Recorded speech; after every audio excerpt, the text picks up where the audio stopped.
समृद्धी महामार्ग हे एक स्वप्नच राहील असं विरोधक सातत्याने म्हणायचे। अनेक लोकांनी याला विरोध केला। माननीय उद्धव ठाकरेजी हा महामार्ग होऊ शकत नाही, आम्ही होऊ देणार नाही, 1 इंच जमीन देणार नाही अशा प्रकारचं सांगितलं। माननीय ज्येष्ठ नेते पवार साहेब यांनी नगर जिल्ह्यातच बैठक घेतली, या ठिकाणी सांगितलं की हे शक्य नाही, हे करता येणार नाही।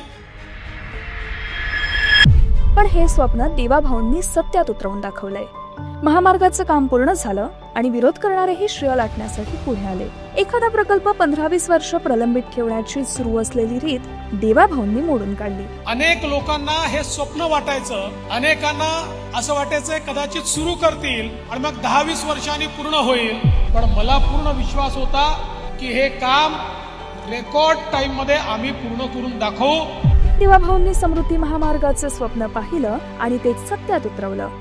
आपण या ठिकाणी महाराष्ट्र समृद्धी कॉरिडॉर म्हटलेला आहे। हा कम्युनिकेशन सुपर एक्सप्रेसवे आपण म्हणतो। नागपूर पासून 6 ते 8 तासामध्ये मुंबईला पोहोचता येईल। नागपूर मुंबई समृद्धी महामार्गाचं 100% काम पूर्ण। इगतपुरी आमणे या शेवटच्या टप्प्याचं कामही पूर्ण झालंय।